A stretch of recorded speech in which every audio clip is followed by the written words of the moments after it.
ವಿಜಯಪುರ ಜಿಲ್ಲೆ ತಾಳಿಕೋಟೆ ತಾಲೂಕಿನ ವ್ಯಾಪ್ತಿಗೆ ಬರುವ ಗಡಿ ಸೋಮನಾಳ ಗ್ರಾಮದಲ್ಲಿರುವಂತಹ ಮಹಿಳೆಯರ ಬಯಲು ಶೌಚಾಲಯದ ಸ್ಥಳವನ್ನು ತೆರವುಗೊಳಿಸಿರುವುದರ ಹಿನ್ನೆಲೆ ಎದ್ದ ವಿವಾದವನ್ನು ಪರಿಹರಿಸುವುದಕ್ಕೆ ತಾಳಿಕೋಟೆ ತಹಶೀಲ್ದಾರ್ ಡಾಕ್ಟರ್ ವಿನಯ ಹೂಗಾರ ಅವರು ರವಿವಾರ ಸ್ಥಳಕ್ಕೆ ಭೇಟಿ ನೀಡಿ ಗ್ರಾಮಸ್ಥರ ಜೊತೆಗೆ ಸಭೆಯನ್ನು ನಡೆಸಿದ್ದಾರೆ. ಹಾಗೆ ಆ ವಿವಾದದ ಕುರಿತಂತೆ ಗ್ರಾಮಸ್ಥರಿಂದ ಮಾಹಿತಿ ಪಡೆಯುವಂತ ಕೆಲಸ ಕೂಡ ಆಗಿದೆ. ಈ ಸಂದರ್ಭದಲ್ಲಿ ಗ್ರಾಮದ ಪ್ರಮುಖರು ಮಾತನಾಡಿ ಶಾಸಕರಾದ ರಾಜುಗೌಡ ಪಾಟೀಲರು ಈಗಾಗಲೇ ಗ್ರಾಮದಲ್ಲಿ ಸಾಕಷ್ಟು ಕಾರ್ಯಗಳನ್ನು ಮಾಡಿಸಿದ್ದಾರೆ. ಇದೀಗ ಅತಿ ಹೆಚ್ಚು ಆಸಕ್ತಿಯನ್ನು ವಹಿಸಿ ಗ್ರಾಮಕ್ಕೆ ಸರ್ಕಾರದಿಂದ ಆಸ್ಪತ್ರೆ ಮಂಜೂರು ಮಾಡಿಸಿದ್ದಾರೆ. ಇದರಿಂದ ಎಲ್ಲರಿಗೂ ಕೂಡ ಅನುಕೂಲವಾಗುತ್ತೆ. ಆದರೆ ಕೆಲವರು ಇದನ್ನ ದುರುದ್ದೇಶದಿಂದ ವಿರೋಧಿಸ್ತಾ ಇದ್ದಾರೆ. ಇದು ಸರಿಯಲ್ಲ. ಇದೇ ರೀತಿ ಮಾಡಿ ನಾವು ಹಿಂದೆ ಸಹಕಾರಿ ಸಂಘ ಹಾಗೂ ಗ್ರಾಮ ಪಂಚಾಯಿತಿಯಲ್ಲಿಯೇ ಆಗುವುದನ್ನ ಕಳೆದುಕೊಂಡಿದ್ದೇವೆ ಅಂತ ಹೇಳಿದ್ದಾರೆ. ಅಂದ್ರೆ ಸಹಕಾರಿ ಸಂಘ ಆಗಿರಬಹುದು ಅಥವಾ ಗ್ರಾಮ ಪಂಚಾಯಿತಿ ಇಲ್ಲಿಯೇ ಆಗುವುದನ್ನ ಕಳೆದುಕೊಂಡಿದ್ದೇನೆ ಅನ್ನೋದಾಗಿಯೂ ಕೂಡ ತಿಳಿಸಿದ್ದಾರೆ.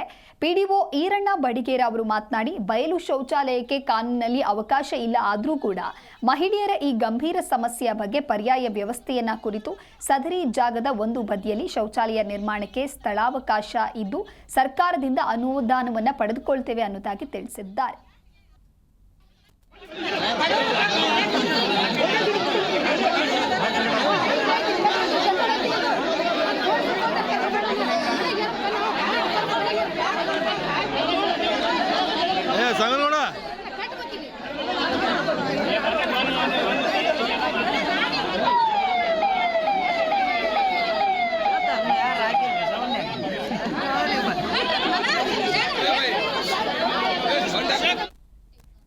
ಈ ಕುರಿತಂತೆ ಮತ್ತಷ್ಟು ಮಾಹಿತಿಯನ್ನ ನೀಡಲಿದ್ದಾರೆ ನಮ್ಮ ಪ್ರತಿನಿಧಿ ಶಿವಾನಂದ್ ಭಜಂತ್ರಿ ದೂರವಾಣಿ ಸಂಪರ್ಕದಲ್ಲಿ.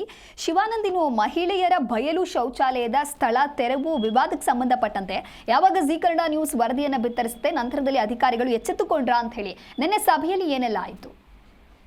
ಖಂಡಿತ ದೇವದಾಸ್, ಏನು ಜಿ ನ್ಯೂಸ್ ನಲ್ಲಿ ಏನೋ ಒಂದು ಸುದ್ದಿ ಪ್ರಸಾರವಾಗುತ್ತದೆ ಅಂತ ಎಚ್ಚೆತ್ತುಕೊಂಡ ಅಧಿಕಾರಿಗಳು ಕೂಡ ಆ ಸ್ಥಳಕ್ಕೆ ಆಗಮಿಸಿ ಏನೊಂದು ಅಲ್ಲಿರ್ತಕ್ಕಂಥ ಸ್ಥಳೀಯರ ಬಯಲು ಶೌಚಾಲಯ ಏನೋ ಒಂದು ಆ ಜಾಗ ಇತ್ತು, ಆ ಜಾಗದಲ್ಲಿ ಸರ್ಕಾರಿ ಆಸ್ಪತ್ರೆ ಕಟ್ಟಲಿಕ್ಕೆ ಸರ್ಕಾರದಿಂದ ಅನುದಾನ ಬಂದಿರುವ ಹಿನ್ನೆಲೆಯಲ್ಲಿ ಆ ಜಾಗದಲ್ಲಿ ತಾವು ಅದನ್ನ ಕಟ್ಟಬೇಡಿ, ಇಲ್ಲಿ ಮಹಿಳೆಯರಿಗೆ ಸಾಕಷ್ಟು ಸಮಸ್ಯೆ ಆಗ್ತಾ ಇದೆ ಶೌಚಾಲಯ ಕುರಿತು ಅಂತೇಳಿ ಅಲ್ಲಿರ್ತಕ್ಕಂಥ ಸ್ಥಳೀಯರು ಅದನ್ನ ವಿರೋಧ ವ್ಯಕ್ತಪಡಿಸಿದ್ರು.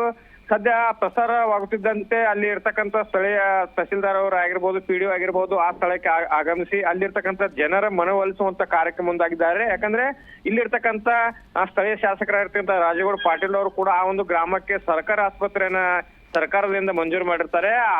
ತಮ್ಮ ಬೇಡಿಕೆ ಏನಿದೆ, ಶೌಚಾಲಯಕ್ಕೆ ಕೂಡ ಬೇರೆ ಸ್ಥಳದಲ್ಲಿ ಕೂಡ ಅಲ್ಲಿರ್ತಕ್ಕಂಥ ಮಹಿಳೆಯರಿಗೆ ಏನ್ ತೊಂದರೆ ಆಗ್ತಾ ಇದೆ ಅದನ್ನು ಕೂಡ ನಾನು ಬಗೆಹರಿಸ್ತೀನಿ ಅನ್ನೋ ಮಾತನ್ನು ಕೂಡ ಅಲ್ಲಿರ್ತಕ್ಕಂಥ ಮಹಿಳೆಯರಿಗೆ ವಿಶ್ವಾಸವನ್ನು ಕೊಟ್ಟಿರುವಂತದ್ದು. ತಹಸೀಲ್ದಾರ್ ಅವರು ಕೂಡ ನಾವು ನಿಮ್ಮ ಜೊತೆಗಿದ್ದೇವೆ, ನಿಮ್ಗೆ ಯಾವುದೇ ರೀತಿ ತೊಂದರೆ ಆಗ್ಲಾರ್ದಾಗೆ ನಾವು ಸರ್ಕಾರದಿಂದ ಏನ್ ಬರ್ತಾ ಇದೆ ಸೌಲಭ್ಯಗಳನ್ನ ಕೂಡ ನಿಮಗೆ ಒದಗಿಸ್ತೀನಿ ಅಂತ ಮಾತನ್ನ ಹೇಳಿರುವಂತದ್ದು. ಸದ್ಯ ಅಲ್ಲಿರ್ತಕ್ಕಂಥ ಸ್ಥಳೀಯರು ಕೂಡ ಖುಷಿಯನ್ನ ವ್ಯಕ್ತಪಡಿಸಿರುವಂತದ್ದು. Devdas, okay, thank you Shivanand ನಿಮ್ಮೆಲ್ಲ ಮಾಹಿತಿಗಾಗಿ. ಸ್ವಚ್ಛ ಮಾಡಿಸಿದ್ದೇನೆ ಸರ್ಕಾರಿ ದವಾಖಾನೆ ಮಾಡಕ್ಕೆ. ದವಾಖಾನೆ ಯಾರಿಗೆ ಮಾಡತ್ತಾರ್ರಿ?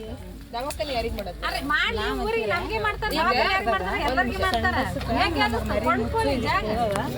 ಅಲ್ಲಿ ಸರ್ಕಾರಿ ಬೀಳದ ಸಾಕಷ್ಟು ಬೀಳದ ಕಾಡೆ ತಗೊಂಡ್ರೆ